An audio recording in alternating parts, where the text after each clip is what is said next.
Item ಯಾವುದೇ ಇರಲಿ try ಮಾಡಿ ಆಚಿ ಚಿಕನ್ ಮಸಾಲಾ. ಆಚಿ ಚಿಕನ್ ಮಸಾಲಾ. ಮಾತಾಡೋಣ ಸರ್. ನಮ್ಮ ಜೊತೆಗೆ ಚಕ್ರವರ್ತಿ ಚಂದ್ರಚೂಡ್ ಅವರಿದ್ದಾರೆ, ಹಿರಿಯ ಪತ್ರಕರ್ತರು ಆ್ಯಂಡ್ ಲೇಖಕರು, ಡೈರೆಕ್ಟರ್ ಕೂಡ. ಸರ್ ನಮಸ್ಕಾರ. ನಮಸ್ಕಾರ ಸರ್. ನಮಸ್ಕಾರ ಸರ್. ಸರ್ ನಿಜವಾಗ್ಲೂ ಕೂಡ ಈ ಸಿನಿಮಾ ಗೆದ್ದಾದ ನಂತರ ಈ ಸಕ್ಸಸ್ನ ಹೇಗೆ ಸಂಭ್ರಮಾಚರಣೆ ಮಾಡ್ತೀರಿ ಅಂತ ಕೇಳಬಹುದಾಗಿತ್ತು. ಆದರೆ ಆರಂಭದಲ್ಲೇ ಈ ರೀತಿಯ ಒಂದು ಕೆಟ್ಟ ಸಾಹಿತ್ಯದ ಮುಖಾಂತರ ದೊಡ್ಡ ಮಟ್ಟದಲ್ಲಿ ಸದ್ದು ಮಾಡ್ತಾ ಇರುವಂಥ ಹಾಡು ಸರ್ ಇದು. ಈ ಲಿರಿಕ್ಸ್ ಬಗ್ಗೆ ಏನು ಹೇಳ್ತೀರಿ? ಅಲ್ಲ, ಈಗ ಸಂಸತ್ತು ಪಾರ್ಲಿಮೆಂಟ್ ಡಿಸಿಷನ್ ತಗೊಂಡು ಅದನ್ನ ಎಲ್ಲ ಡಿಜಿಟಲ್ ಪ್ಲಾಟ್ಫಾರ್ಮ್ ಇಂದ ತೆಗಿಬೇಕು ಅಂತ ಹೇಳಿದೆ, ತೆಗೆದಿದೆ. ನಿಮಗೆ ಪ್ಯಾನ್ ಇಂಡಿಯಾ ಅನ್ನೋದೊಂದು ಇದೆಯಲ್ಲ, ಒಂದು ವಿಷಯ, ಅದರಲ್ಲಿ ನಿಮಗೆ ಗೌರವ ಬಂದ್ರೆ ಗೌರವನೂ ಬರುತ್ತೆ, ಮರ್ಯಾದೆ ಹೋದ್ರೆ ಪ್ಯಾನ್ ಇಂಡಿಯಾ ಲೆವೆಲಲ್ಲೇ ಮರ್ಯಾದೆ ಹೋಗುತ್ತೆ. ಅದು ಎರಡಕ್ಕೂ ಸವಾಲುಗಳಿಗೆ ನಾವು ರೆಡಿ ಇರ್ಬೇಕು ತಗೊಳ್ಳೋದಕ್ಕೆ. ಈಗ ಇದೇನಾಗೋಯ್ತು ಅಂತಂದ್ರೆ, ನನಗೆ ಗೊತ್ತಿರೋ ಹಾಗೆ ಪ್ರೇಮ್ ಅವ್ರಿಗಾಗ್ಲಿ ಅವ್ರ ತಂಡಕ್ಕಾಗ್ಲಿ ಇದಿಷ್ಟು ವಿಸ್ಕಲಿತವಾಗಿ ಹೋಗುತ್ತೆ, ಇದಿಷ್ಟು ವಿರೋಚಕವಾಗಿ ಹೋಗುತ್ತೆ, ಇದಿಷ್ಟು ತಪ್ಪರ್ಥಕ್ಕೀಡಾಗತ್ತೆ ಅಂತ ಯಾರು ಭಾವಿಸಿರಲ್ಲ. ಯಾಕಂದ್ರೆ ಒಂದು ಹಾಡು ಮಾಡುವ ಪ್ರೋಸೆಸ್ ಹೆಂಗಿರುತ್ತೆ ಅಂದ್ರೆ, ಲಿರಿಕ್ಸ್ ಬರಿಬೇಕು, ಅದಕ್ಕೆ ಟ್ಯೂನ್ ಮಾಡಬೇಕು, ಆ ಟ್ಯೂನ್ಗೆ ಆ ಲಿರಿಕ್ಸ್ ಕುತ್ಕೋಬೇಕು. ಒಂದು ಕನಿಷ್ಠ ಪಕ್ಷ 40ರಿಂದ 45 ಜನ ಟೆಕ್ನಿಷಿಯನ್ಸ್ ಒಂದು ಹಾಡಿನ ಹುಟ್ಟು ಹಾಕುವ ರೂಪಿಸುವ ಕ್ರಿಯೆಯಲ್ಲಿ ಇರ್ತಾರೆ. ಅವ್ರು ಯಾರಿಗೂ ಇದು ಹೊಳೆದಿಲ್ಲ ಅಂದ್ರೆ ಇದು ಇಷ್ಟು ಅಸ್ಖಲಿತವಾಗಿ ಒಂದು ಕೆಟ್ಟ ಸೌಂಡ್ ಆಗ್ತಾ ಇದೆ ಅನ್ನೋದು, ಮೆಟಾಫರಿಕಲಿ ಉಪಮೇಯವಾಗಿ ಆಗ್ತಾ ಇದೆ ಅನ್ನೋದು ಅವ್ರಿಗೆ ಗೊತ್ತಾಗಿರಲ್ಲ. ಯಾಕಂದ್ರೆ ಪ್ರೇಮ್ ಅವರು ಗೊತ್ತಾಗಿ ಬಿಡ್ತಾರೆ, ಅದನ್ನ ಹಠ ಸಾಧಿಸ್ಕೊತಾರೆ ಅನ್ನೋದಕ್ಕೆ ಮೇಲುಕೋಟೆ ಹಾಡಲ್ಲೇ ಅವ್ರ ಸಾರಿ ಕೇಳಿದ್ರು. ಮತ್ತೆ ಈ ಹಾಡು ನನಗೆ ಮಾಡೋ ಅವಶ್ಯಕತೆ ಇರಲಿಲ್ಲ ಅಂತ ಕೇಳಿದ್ರು. ಮತ್ತೆ ಈ ಪ್ರೇಮ್ ಹಳ್ಳಿಯಿಂದ ಬಂದಿರೋರು ಅವ್ರಿಗೆ ಏನು ಆಗ್ಬೇಕಾಗಿರಲ್ಲ, ಇದು ಹೆಂಗ್ ಸೌಂಡ್ ಆಗುತ್ತೆ ಅಂತ. ಒಂದು ನನಗೆ ಆಶ್ಚರ್ಯ ಆಗ್ತಿರೋದು ಏನಂದ್ರೆ, ಪ್ಯಾನ್ ಇಂಡಿಯಾ ಸಾಂಗ್ ಅಂದಾಗ 5 ಭಾಷೆ. 5 ಭಾಷೆ ಅಂದ್ರೆ ನಿಮಗೆ ಕನಿಷ್ಠ ಪಕ್ಷ 25ರಿಂದ 30 ಜನ, ಅಂದ್ರೆ 150 ಜನ ಲಿರಿಕ್ ರೈಟರು, ಟ್ರಾನ್ಸ್ಲೇಟರ್ಸ್, ಮ್ಯೂಸಿಷಿಯನ್ಸ್, ಆಮೇಲೆ ಲೈವ್ ಮ್ಯೂಸಿಕ್ ಮಾಡೋರು, ಮ್ಯೂಸಿಕ್ ಡೈರೆಕ್ಟರ್ಸ್, ಇವ್ರು ಇಂಜಿನಿಯರ್ಸ್, ಇವ್ರೆಲ್ಲರಿಗೂ ಇದು ಬೀಳ್ಬೇಕಲ್ವಾ ಕಿವಿಗೆ. ಆಡಿಯೋ ಕಂಪನಿಯವ್ರಿಗೆ ಬೀಳ್ಬೇಕಲ್ವಾ. ಒಂದೊಂದ್ಸಲ ಪ್ರಮಾದಗಳು ಹೆಂಗಾಗ್ಬಿಡ್ತವೆ ಅಂದ್ರೆ ನಮ್ಮ ಕೈ ತಪ್ಪಿ ಹೋಗ್ಬಿಡ್ತವೆ. ಆಡಿಯೋ ಕಂಪನಿಯವ್ರಿಗೆ ಯಾಕೆ ಹೊಳಿಲಿಲ್ಲ ಇದು? ಆಡಿಯೋ ಕಂಪನಿಯವ್ರಿಗೆ ಪ್ರೇಮ್ಗಿಂತ ಹೆಚ್ಚು ಎಕ್ಸ್ಪೀರಿಯನ್ಸ್ ಇರುತ್ತಲ್ವಾ. ನಾವು ಯಾರು ಮಾತಾಡ್ತಾ ಇಲ್ಲ ಇದನ್ನ. ಪ್ರೇಮ್ ಅವ್ರು 8 ಸಿನಿಮಾ ಡೈರೆಕ್ಟ್ ಮಾಡಿದ್ದಾರೆ. ಅದೇ ಆಡಿಯೋ ಕಂಪನಿಯವ್ರು 8,000 ಸಿನಿಮಾ ತಗೊಂಡಿರ್ತಾರೆ. ಅವ್ರಿಗೆ ಗೊತ್ತಿರುತ್ತೆ ರೆಪ್ಲಿಕೇಶನ್ಸ್ ಏನು ಅಂತ. ಅವ್ರಿಗೆ ಐಡಿಯಾ ಇರುತ್ತೆ, ಎಷ್ಟು ಮಿಲಿಯನ್ ವ್ಯೂಸ್ ಹೋಗುತ್ತೆ, ಇದು ಏನಾಗುತ್ತೆ, ಇದ್ರಲ್ಲಿ 100 ಫತಹಿ ಬಂದ್ರಂಗೆ, ಲಿರಿಕ್ ವಿಡಿಯೋ ಬಿಟ್ರಂಗೆ. ಇವತ್ತು ಒಂದು ಡಿಜಿಟಲ್ ಆಲ್ಗಾರಿದಮ್ ಅಲ್ಲಿ ಹೆಂಗಾಗ್ಬಿಟ್ಟಿದೆ ಅಂದ್ರೆ, negative publicity is also A publicity marketing. ಅಂದ್ರೆ ಇದು ಪಬ್ಲಿಸಿಟಿ ಪ್ಲಾನ್ ಅಂತ ಹೇಳ್ತಾ ಇದ್ರಿ? ಇಲ್ಲ, ಪಬ್ಲಿಸಿಟಿ ಪ್ಲಾನ್ ಅನ್ನ ಅವರು ಏನಕ್ಕೆ ಸಿನಿಮಾ ರಂಗದವ್ರು ಮಾಡ್ತಾರೆ ಅಂತ ಹೇಳ್ತೀನಿ ಕೇಳಿ. 10 ಮಿಲಿಯನ್ಸ್ ವ್ಯೂಸ್ ಹೋಗ್ಬೇಕು, 5 ಮಿಲಿಯನ್ ವ್ಯೂ ಹೋಗ್ಬೇಕು, ಕೆಲವು ರೆಕಾರ್ಡ್ಗಳು ಬ್ರೇಕ್ ಆಗ್ಬೇಕು, ನಾವಿಷ್ಟು ರೀಚ್ ಆಗ್ಬೇಕು ಅಂತ ಪ್ಲಾನ್ ಮಾಡ್ಬೋದು. ಈಗ ನಮ್ಮ ಮೇಲೆ ಸಂಸತ್ತಲ್ಲಿ ಬರ್ಬೇಕು, ಕಂಗನಾ ರನೌತ್ ಮಾತಾಡ್ಬೇಕು, ದೊಡ್ಡವ್ರು ಮಾತಾಡ್ಬೇಕು, ಡಾಕ್ಟರ್ ನಾಗಲಕ್ಷ್ಮಿ ಚೌಧರಿ ಅವ್ರು ಮಾತಾಡ್ಬೇಕು, ಜೈಮಾಲ್ ಅವ್ರು ಮಾತಾಡ್ಬೇಕು, ನಮ್ಮ ಹಾಡು ಡಿಲೀಟ್ ಆಗ್ಬೇಕು ಅಂತ ಮಾತಾಡ್ತಾರೆ. ಯಾರಾದ್ರು ಮಾಡ್ತಾರೆ ಪಬ್ಲಿಸಿಟಿನ? ಇದು ರೋಲ್ ರಿವರ್ಸಲ್ ಆಗೋಯ್ತಲ್ಲ ಇದು. ಈಗ ನಿಮಗೆ ಅವರು ಮತ್ತೆ ಮರು ಸಾಹಿತ್ಯ ಬರೆದು ಎಲ್ಲಾ ಭಾಷೆಗಳಲ್ಲಿ ಆಡಿಸಿ ಮ್ಯೂಸಿಕ್ ರೆಡಿ ಇರೋದ್ರಿಂದ ಸಿಂಕ್ ಮಾಡಿಸೋದಕ್ಕೆ ಕನಿಷ್ಠ ಪಕ್ಷ 25ರಿಂದ 30 ಲಕ್ಷ ಖರ್ಚಾಗುತ್ತೆ. Depends upon singers. ಮತ್ತೆ ಹೇಗೇನು ಇದನ್ನ ಯಾವ ಸಿನಿಮಾ ತಂದವರು ಮಾಡ್ಕೊಳಕ್ ಹೋಗಲ್ವಲ್ಲ. Negative publicity is a publicity. ಆದ್ರೆ ಇದು ನಾನು ಹೇಳ್ತಾ ಇರೋದೇನಂದ್ರೆ, ಒಂದು ಆಡಿಯೋ ಕಂಪನಿ ನಿಮಗೆ ಕನಿಷ್ಠ ಪಕ್ಷ 10 ಜನ ಸೌಂಡ್ ಇಂಜಿನಿಯರ್ಸ್ ಕೆಲಸ ಮಾಡ್ತಾರೆ ಇದರಲ್ಲಿ. ನನಗೆ ಸಿನಿಮಾ ಗೊತ್ತಿರೋದ್ರಿಂದ ಹೇಳ್ತಾ ಇದ್ದೀನಿ. ಕನಿಷ್ಠ ಪಕ್ಷ ಲಿರಿಸಿಸ್ಟ್, ಟ್ರಾನ್ಸ್ಲೇಟ್ ಮಾಡೋರು, ಆಯ್ತಾ, ಅದಕ್ಕೆ DRP ಲೈಸೆನ್ಸ್ ಮಾಡೋರು, ಇಷ್ಟು ಜನಕ್ಕೂ ಇದು ನನಗೆ ನಿನ್ನೆಯಿಂದ ಆಶ್ಚರ್ಯ ಏನು ಅಂತಂದ್ರೆ, ಈ ಪ್ರಮಾದ ಗೊತ್ತಾಗ್ಲಿಲ್ವಾ ಯಾರಿಗೂನು? ಚಂದ್ರಚೂಡ್ ಅವ್ರೆ, ಪ್ರೇಮ್ ಅವ್ರ ಟೀಮಿಗೆ ಗೊತ್ತಾಗ್ಲಿಲ್ಲ. ಚಂದ್ರಚೂಡ್, ಶಶಿಕಾಂತ್, ಇಲ್ಲಿ ನೀವು 30 ಲಕ್ಷ ರೂಪಾಯಿ ಖರ್ಚಿನ ನೋಡ್ತಾ ಇದ್ದೀರಾ, ಆದ್ರೆ ಪಬ್ಲಿಸಿಟಿ ಖರ್ಚು ಮಾಡಿದಂತ ಎಷ್ಟೊಂದು ದುಡ್ಡು ಉಳಿತು. ಇವಾಗ ಕೋಟ್ಯಾಂತರ ರೂಪಾಯಿ ಖರ್ಚು ಮಾಡಿದ್ರು ಇಷ್ಟೊಂದು ಪಬ್ಲಿಸಿಟಿ ಸಿಗ್ತಾ ಇರ್ಲಿಲ್ವಲ್ಲ. ಕೇಳಿ ಶಶಿಕಾಂತ್ ಬೈ ಬ್ರದರ್, ನಾನು ತಮ್ಮ ಅಣ್ಣಯ್ಯ, ನಾನು ಎಲ್ಲೋ 30 ಲಕ್ಷ ಹೋಗ್ತಾ ಇದೆ ಅಂತ ಮರುಕ ವ್ಯಕ್ತಪಡಿಸ್ತಾ ಇಲ್ಲ. ನೀವು ಅದೇ ಒಂದೊಂದ್ ಸಾಂಗ್ ನ ಪ್ರಮೋಟ್ ಮಾಡಕ್ 2 ಕೋಟಿ ಹಾಕ್ದವ್ರು ನೋಡಿದೀನಿ ನಾನು ಸಿನಿಮಾ ರಂಗದಲ್ಲಿ. ಇವಾಗ ಬೇಕಾಗಿಲ್ವಲ್ಲ, ಅದಾಗಲೇ ಪ್ರಮೋಟ್ ಆಗೋಗ್ಬಿಡ್ತಲ್ಲ ಸಿನಿಮಾ. ಇಲ್ಲ, ಇದು ನಿಜಕ್ಕೂ ನನ್ನ ಪ್ರಕಾರ KD ಸಿನಿಮಾಗೆ ಇದು ಪ್ರಮೋಷನ್ ಅಂತ ನಾನು ಅನ್ಕೊಳ್ಳಲ್ಲ. ಇದು ಇವ್ರಿಗೆ ಟಿಕೆಟ್ ಫಾಸ್ಟ್ ಫಿಲ್ಲಿಂಗ್ ಆಗ್ಲಿ, ಬಿಸ್ನೆಸ್ ಆಗ್ಲಿ, ನನಗೆ ಅದರದ್ದು ಬಿಸ್ನೆಸ್ ಒಳಾಂತರಂಗಗಳು ಗೊತ್ತಿರೋದ್ರಿಂದ ಎಲ್ಲಾ ಲ್ಯಾಂಗ್ವೇಜ್ ಅಲ್ಲೂ ಇದು ಹಂಗ ಆಗಲ್ಲ. ಆಮೇಲೆ ನಾನು ಫಸ್ಟ್ ಲೈನ್ ಹೇಳಿದ್ದೇನೆಂದ್ರೆ, ಪ್ಯಾನ್ ಇಂಡಿಯಾ ಅಂದ ತಕ್ಷಣ ಬ್ರದರ್ ನಿಮ್ಗೆ ಏನಾಗುತ್ತೆ ಅಂದ್ರೆ, ಮರ್ಯಾದೆನೂ ಹಂಗೆ ಬರುತ್ತೆ, ಮರ್ಯಾದೆ ಹೋದ್ರೆ ಮರ್ಯಾದೆ ಹೋಗೋದು ಹಂಗೆ ಹೋಗುತ್ತೆ. It's A business take. ಎರಡನೇದು ಕನ್ನಡ ಇನ್ನೊಂದು ಅಂತ ಬಂದಾಗ, ನಮ್ಮ ಕನ್ನಡದ ಹಾಡುಗಳ ಸೊಬಗು, ನಮ್ಮ ವಿಷಯ ಬೇರೆ.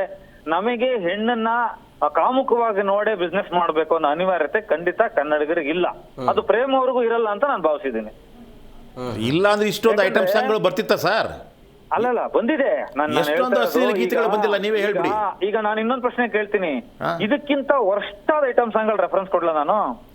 ಈ ರೀತಿ ಡೈರೆಕ್ಟ್ ಆಗಿರಲಿಲ್ಲ, ಇತ್ತು ಡಬಲ್ ಮೀನಿಂಗ್ ಇದಾವೆ. ಸರ್, ಅದಕ್ಕೆ ಹಿನ್ನೆಲೆ ಕಡಿವಾಣ ಬೀಳ್ಬೋದಾ ಹೇಗೆ? ಚಂದ್ರಚೂಡ್ ಸರ್, ಇವತ್ತು ಸೋಷಿಯಲ್ ಮೀಡಿಯಾ ಮತ್ತು ಡಿಜಿಟಲ್ ಮೀಡಿಯಾದಲ್ಲಿ ಜನ ಆಕ್ಟಿವ್ ಆಗಿದ್ದಾರೆ, ಆಕ್ಟಿವ್ ಓರಿಯೆಂಟೆಡ್ ಇದ್ದಾರೆ, ರಿಯಾಕ್ಟಿವ್ ಓರಿಯೆಂಟೆಡ್ ಇರೋದ್ರಿಂದ ಆಗ್ತಾ ಇದೆ. ಇದು ಜನರಿಗೆ ಹೋಗ್ಬೇಕಾದಂತ ಗೌರವ ಇದು. ಅವ್ರು ರಿಯಾಕ್ಟ್ ಮಾಡ್ತಾ ಇದ್ದಾರೆ. ಅವ್ರು ರಿಯಾಕ್ಟ್ ಮಾಡಿದವ್ರು ಏನ್ ಮಾಡ್ತಿದ್ರಿ? ಇದೊಂದು ಆರ್ಡಿನರಿ ಚೀಪ್ ಸಾಂಗಪ್ಪ ಅಂತ ಬಿಟ್ಬಿಟ್ಟಿದ್ರೆ ಏನ್ ಮಾಡ್ತಿದ್ರಿ? ಸೊ ಇದೊಂದು ಅವೇರ್ನೆಸ್ ಕ್ರಿಯೇಟ್ ಆಯ್ತು ಎಲ್ಲಾ ಕಡೆ. ಯಾವುದೇ ಒಂದು ಇಶ್ಯೂ ಆದಾಗ ಒಂದು ಅವೇರ್ನೆಸ್ ಕ್ರಿಯೇಟ್ ಆಗುತ್ತೆ. ನಾನು ಹ್ಯಾಟ್ಸ್ ಆಫ್ ಹೇಳ್ತೀನಿ ಜನರಿಗೆ, ಜನ ಎಷ್ಟು ಆಕ್ಟಿವ್ ಇದ್ದಾರೆ. ಈಗ ನೋಡಿ, ಮಹಿಳಾ ಸಾಹಿತಿಗಳು ಪತ್ರ ಬರೆದಿದ್ದಾರೆ, ಅವರೆಲ್ಲ ಇದಕ್ಕೆ ಬೇರೆ ವಿಚಾರಗಳಿಗೆ ರಿಯಾಕ್ಟೇ ಮಾಡಲ್ಲ. ಅವರು ಕಮರ್ಷಿಯಲ್ ಸಿನಿಮಾಗಳನ್ನ ನಮ್ಮ ಭಾಗದ ವಿಷಯನೇ ಅಲ್ಲ ಅಂತ ಕೈ ಬಿಡೋರು. ಅವ್ರು ಇವತ್ತು ರೆಸ್ಪಾನ್ಸ್ ಮಾಡ್ತಾ ಇದ್ದಾರೆ ಇದಕ್ಕೆ. ಚಂದ್ರಚೂಡ್ ಸರ್, ಈಗ ರಿಯಾಲಿಟಿ ಶೋಗಳಲ್ಲಿ ಬರೀ ಡಬಲ್ ಮೀನಿಂಗ್ ಇರ್ತಾವಲ್ಲ ಸರ್?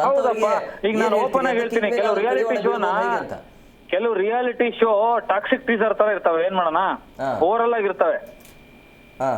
ನೀವು ಟಾಕ್ಸಿಕ್ ಟೀಸರ್ ಬಗ್ಗೆ ಮಾತಾಡಿದ್ರಲ್ಲ, ಈ ಹಿಂದೆ ಚರ್ಚೆ ನಡೀತು, ಇವತ್ತು ಪ್ರೇಮ್ ಅವರು ಸಿನಿಮಾ ನಡೀತಾ ಇದೆಯಲ್ಲ, ಕೆಲವು ರಿಯಾಲಿಟಿ ಶೋ ನೋಡಿದ್ರೆ ಬಾಯಿ ಮಾತಲ್ಲಿ ಎಲ್ಲವೂ ನಡೆದು ಬಿಡುತ್ತೆ.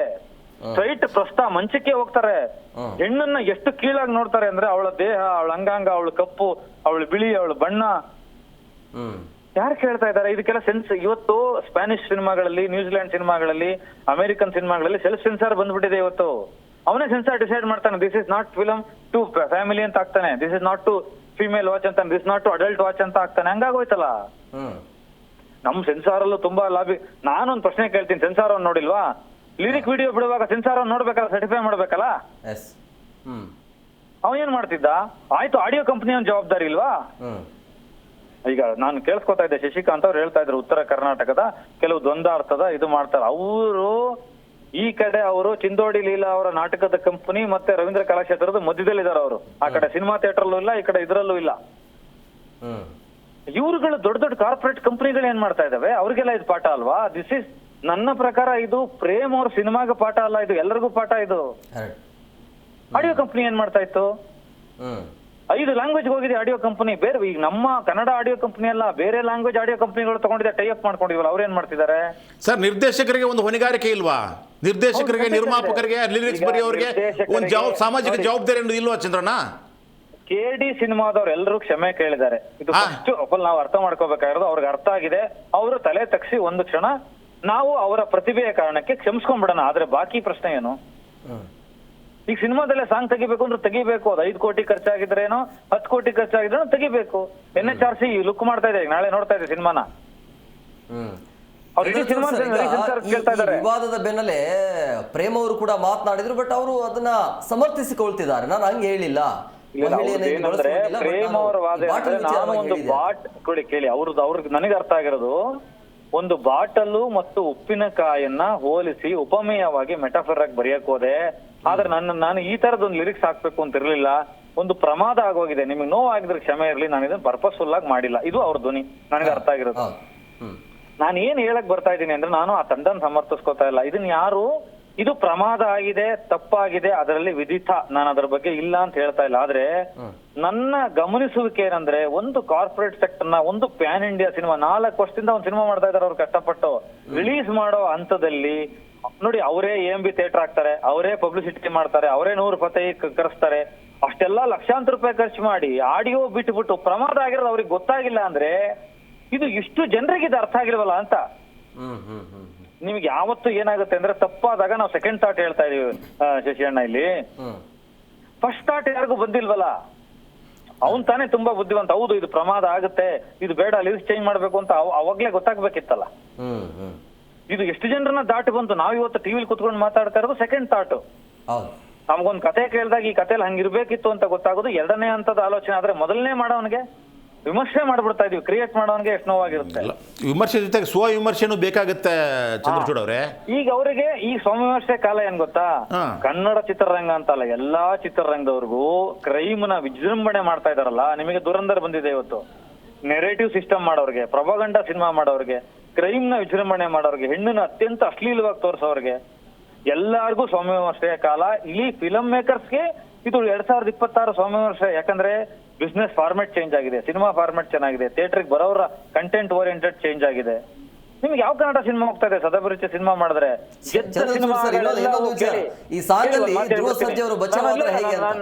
ನಾನೊಂದ್ ಮಾತು ಹೇಳ್ಬಿಡ್ತೀನಿ, ಕೇಳ್ತೀನಿ ನಿಮ್ಗೆ, ನಿಮ್ ಪ್ರಶ್ನೆಗೆ ಉತ್ತರ ಕೊಡ್ತೀನಿ. ಗೆದ್ದ ಎಲ್ಲಾ ಸಿನಿಮಾಗಳು ಕ್ರೈಮ್ ಅನ್ನ ವಿಜೃಂಭಿಸುವ, ಜನರನ್ನ ತಪ್ಪುದಾರಿಗಳಿವ ಸಿನಿಮಾಗಳು ಇತ್ತೀಚಿನ 5-6 ವರ್ಷದಲ್ಲಿ ಏನ್ ಹೇಳ್ತೀರಾ ಇದಕ್ಕೆ ನೀವು? ಬೆರಳೆಣ್ಣೆ ಕೆಟ್ಟ ಸಿನಿಮಾಗಳನ್ನ ಬಿಟ್ಟು ನೀವ್ ಯಾವ್ದಾದ್ರು ಒಂದ್ ಸಿನಿಮಾ 1000 ಕೋಟಿ ದುಡ್ಡು ಮಾಡ್ತಂದ್ರೆ ಅವ್ನು ಏನ್ ಹೇಳಿದಾನ ಸಿನಿಮಾದಲ್ಲಿ? ಚಿನ್ನದ ಲೂಟಿ ಹೊಡಿ ಅಂತ ಹೇಳ್ತಾನೆ, ಮರ್ಡರ್ ಮಾಡು ಅಂತ ಹೇಳ್ತಾನೆ, ರೇಪ್ ಮಾಡು ಅಂತ ಹೇಳಿದಾನೆ ತಾನೆ. ಅನಿಮಲ್ ಏನ್ ಹೇಳ್ತು, ದುರಂಧರ್ ಏನ್ ಹೇಳ್ತಾ ಇದೆ? ಇವತ್ತು ಗೆಲುವು ಸೋಲೆಲ್ಲ ಡಿಫ್ರೆಂಟ್ ಮ್ಯಾನ್ ಕೈಂಡ್ ಹೋಗ್ಬಿಟ್ಟಿದೆ. ಹೇಳಿ, ನೀವೇನೋ ಕೇಳ್ತಾ ಇದ್ರಿ. ಅದೇ ಅಂದ್ರೆ ಈ ಸಾಂಗಲ್ಲಿ ಧ್ರುವ ಸರ್ಜಾ ಅವರು ಬಚಾವಾದ್ರೆ ಹೇಗೆ ಅಂತ ಹೇಳಿ. ಅಲ್ಲ, ಆ ಕಥೆಯಲ್ಲಿ ಧ್ರುವ ಸರ್ಜಾ ಇಲ್ವಲ್ಲ, ಇಲ್ಲ ಅದಕ್ಕೆ ಬಚಾವಾದ್ರು ಅಂತ ಇಲ್ವಲ್ಲ. ಈಗ ನೀವ್ ಹಿಂಗ ಅಂತ ಇದ್ರ ಸಿನಿಮಾ ಅವ್ರದೇ ಅಲ್ವಾ brother? Cinema Dhruva Sarja starting cinema ಇದು, ಅವರ ಕೆರಿಯರ್ ಅಲ್ಲಿ ಸಿನಿಮಾದಲ್ಲೇ ಆಗಿರೋದು ಇದು. ನಿಮಗೆ ವಿಕಿಪೀಡಿಯಾ ತೆಗೆದು ನೋಡಿದ್ರೆ, NHRC ತೆಗೆದು ನೋಡಿದ್ರೆ, ನಾಳೆ ದಾಖಲಾತಿಗಳನ್ನ ತೆಗೆದು ನೋಡಿದ್ರೆ ಧ್ರುವ ಸರ್ಜಾ ನಾಯಕತ್ವದ ಪ್ರೇಮ್ ನಿರ್ದೇಶನದ KV ನಾರಾಯಣ್ ಅವರ ಸಿನಿಮಾ. ಆಮೇಲೆ KV ಅವರು ಬುದ್ಧಿವಂತರು, ಅವರು ಮಲ್ಟಿ ಲ್ಯಾಂಗ್ವೇಜ್ ಸಿನಿಮಾ ಮಾಡ್ತಿದ್ದಾರೆ. KV ವೆಂಕಟ್ ಅವರಾಗ್ಲಿ ಸುಪ್ರೀತ್ ಅವ್ರಿಗಾಗ್ಲಿ ಇದು ಹೊಳಿಬೇಕಿತ್ತಲ್ಲ ಪ್ರೊಡ್ಯೂಸರ್ಗೆ. ಪ್ರೊಡ್ಯೂಸರ್ ಅನ್ನದಾತ ಅಲ್ವಾ? ಚೇಂಜ್ ಮಾಡಯ್ಯ, ಬೇಡ ಲಿರಿಕ್ಸ್ ಇದೇನೆ ಕೆಡದಾಗಿದೆ ಅನ್ಬೇಕಿತ್ತಲ್ಲ. ಎಲ್ಲರದು ಹೊಣೆಗಾರಿಕೆ ಅಲ್ವಾ? ಯಾಕೆ ಅವ್ರಿಗೆ ಎಲ್ಲ ಸಿನಿಮಾಗಳು ಎಡವಟ್ ಆಗ್ತಿದೆಯಲ್ಲ ಇತ್ತೀಚಿನ ದಿನಗಳಲ್ಲಿ, ಆಗ್ಬೇಕಿತ್ತಲ್ಲ. ಎಡವಟ್ ಮಾಡ್ಕೊಳ್ತಾ ಇದ್ದಾರೆ ಅವರು. ಹಿಂದೆ ಮೇಲ್ಕೋಟೆ ಹುಡುಗಿ ಹಾಡಲ್ಲಿ ಪ್ರತಿಭಟನೆ ಬಂದಾಗ ಯೋಚನೆ ಮಾಡಬೇಕಾಗಿತ್ತು, ಅರೆ ಈ ಥರ ಆಗಿದೆಯಲ್ಲ, ಮಹಿಳೆಯರು ನಾನು ಕೆಟ್ಟದ ತೋರಿಸ್ತಾ ಇದ್ದೀನಲ್ವಾ, ಇವ ಮತ್ತೆ ಮಾಡಬಾರ್ದು ಅಂತ ಹೇಳ್ಬಿಟ್ಟು ಗೊತ್ತಾಗಬೇಕಲ್ಲ ಲಿರಿಕ್ಸ್ ರೈಟರ್ಗೆ.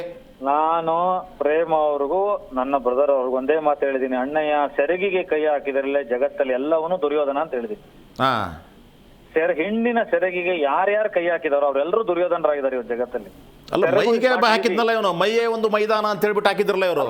ನೀವು ಸೆರಗಿಗೆ ಹಾಕಿದ್ರೆ ಮುಗಿದೋಯ್ತು. ಅದು ಕೆಲವು ವಿಚಾರಗಳಲ್ಲಿ ಕೈ ಹಾಕಿದ್ರೆ ತಡ್ಕೋಬೇಕು ನೀವು. ನಾನೇನ್ ಹೇಳ್ತಾ ಇದೀನಿ ಗೊತ್ತಾ, ಪ್ಯಾನ್ ಇಂಡಿಯಾದಲ್ಲಿ ಕನ್ನಡದ ಅಸ್ಮಿತೆಯ ಮರ್ಯಾದೆ ಹೋಗದ ಹಾಗೆ ಕನ್ನಡಿಗರೆಲ್ಲರೂ ಹೀಗೆ ಅಂತ ಒಂದು ಹಣೆ ಪಟ್ಟಿ ಕಟ್ಟುವುದನ್ನ ತಪ್ಪಿಸಿಕೊಳ್ಳಬೇಕಿದೆ. ಅದರಿಂದ ನಾವು ಅದಲ್ಲ ಅಂತ ಗಟ್ಟಿಯಾಗಿ ಎಲ್ಲರೂ ಹೇಳ್ಬೇಕಾಗಿದೆ ಅಷ್ಟೇ. ಈಗ ನಮ್ ಕರ್ತವ್ಯ ಅದು, ನನ್ನ ಪ್ರಕಾರ ಕನ್ನಡಿಗರಾಗಿ. ಅವ್ರಿಗೆ 5 ಕೋಟಿ ಖರ್ಚಾಗತ್ತ, ಅವ್ರು ಮಾಡ್ಕೋತಾರೆ, ಅದು ಅವ್ರ ಹಣೆ ಬರ. ಅದಲ್ಲ ನಾವು ಅನ್ನೋದು ನಂದೋನೆ. Thank you very much sir.